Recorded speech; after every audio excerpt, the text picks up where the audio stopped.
Today, kids, we learn how to knowingly cause lifelong injury to hundreds of thousands of U.S. soldiers and get away with it. All you have to do is be a corporation. Once upon a time, there was a company called 3M. You might know them because everybody loved them, right? When they made the billion masks during the pandemic. I remember at the beginning of the pandemic, everybody's like, where are we going to get enough face masks? We need like a quadrillion, and the entire U.S. has 7. Well, what are we going to do? So people were wearing all kinds of weird shit on their faces. And then a few companies like 3M, they stepped up and they were like, we got this. We are national heroes. We're like the dudes who landed on the moon. And I was like, no, you aren't. You're fucking making a boatload of cash. You're not sacrificing your life running into enemy fire with a knife between your teeth. This one's for the children. Now, you saw that you could make $1 trillion by pumping out face masks. Stop acting like you cured polio with a 3rd grade chemistry set. Anyway, 3M made a lot of face masks. Not mine. Mine were made by Frito-Lay. So in a pinch, you know, when I was on the bus, I could eat them. They were delicious. Do you have any idea how much guac you can fit on those things? That's great. But a lot of people were wearing the far less edible 3M masks. But 3M doesn't only make pandemic masks. They also have a company called Aero that makes earplugs, like industrial earplugs that are military wear. So the soldiers can do their important work without being interrupted by the screams of their victims. That's the worst when you're trying to kill a bunch of people and they're all like yelling and yammering and you're like, I can't even hear myself think. Could you tone it down while I'm trying to bomb you? But it gets even better. Aero and its parent company, 3M, had supplied millions of earplugs to nearly all the troops who served between 2006 and 2015. Each pair of earplugs was faulty due to a mechanical flaw discovered in 2000 and subsequently hidden. Now, more than 160,000 veterans, current service members, and civilians are suing 3M for hearing loss in one of the largest litigations of its kind in U.S. history. 3M gave them earplugs that actually failed to plug the ear, which is like the one job. It's one job. So 160,000 former troops have hearing loss or tinnitus. That would be like if a company gave 160,000 people butt plugs that didn't actually plug the butt. Does that analogy work? No? Anyway, that 160,000 military personnel harmed is actually now up to 290,000. So how are those lawsuits going? Well, a few months ago, 3M was ordered to pay $77.5 million to a single veteran in the latest earplug trial. So if every one of the 290,000 veterans were to get awarded $77 million, then 3M would owe, carry the $1 trillion. My calculator is just saying, fuck you. They would owe all of the money on the planet. Point being, if you're a greedy-ass corporation in an unfettered capitalist state and you've intentionally distributed faulty gear harming several 100,000 people so you can make a quick buck, what do?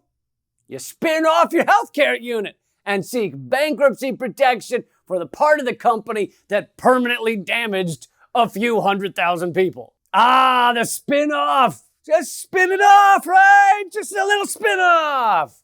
That's capitalism speak for cutting off the limb that's causing you trouble and leaving it to die alone. You know, like if a guy were caught slapping the asses of dozens of people on the subway and he was arrested for sexual assault and he could just chop off the offending arm and go, I don't know what that thing's been up to. You can have it. You can have it. Arrest it. Throw it in jail. I don't even care. We hardly know each other. We don't spend any time together, really. I'm a completely separate entity. And in fact, my name is Stanley. That arm is Bruce. But if you know how our greed-based corporate rule functions, you might have guessed that's not the end of the story. Or maybe I should say that's not the beginning of the story. Arrow, which is owned by 3M and made the earplugs that don't plug ears, they were established in July 1995, and they showed the signs of a financialized scheme from the beginning. Arrow was born when the Cabot Corporation, a maker of protective equipment, was caught manufacturing faulty respirator masks. Cabot distanced itself from the situation by bequeathing the respirator business to a newly formed subsidiary they called Arrow. The Arrow was a front company from the start. The company that made the faulty earplugs was born when its parent company made faulty respirator masks. Jesus Christ! These assholes are like Michael Peterson of healthcare devices. People just keep winding up dead at the bottom of stairs, and Peterson's like, I don't know where that body came from. Just stairs are slippery, aren't stairs are crazy. Why do we even have them? They're so deadly. Well, Arrow/Cabot/3M is like, we don't know why that device caused more harm than good. That's so wild. Again. Ha!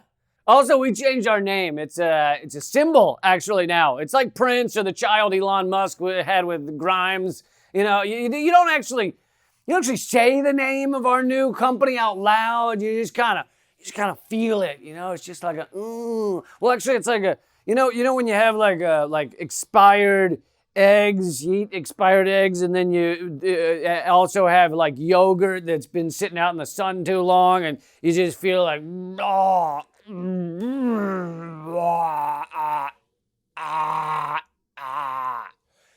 that feeling, that's the name of our new company. Of course, this is nothing new for our corporate-controlled world. Corporations can cause all sorts of unimaginable harm and simply spin something off or change their name and keep going, making millions for the ruling class.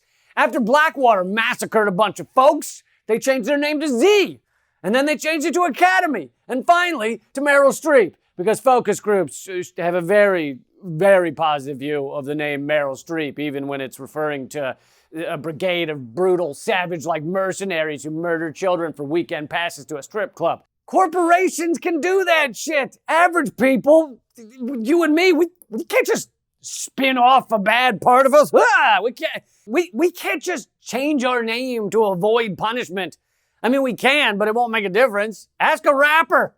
You're going to jail, Bernard. My name's Dollar Bills. You're going to jail, Dollar Bills. The behavior of 3M and Arrow is just another example of how our criminal justice system is designed of, for, and by the rich ruling class. Hope you enjoyed this episode of The Most Censored News. We're completely funded by people like you. Complete, independent funding. If you want to see this show continue, become a member on Patreon. Keep fighting.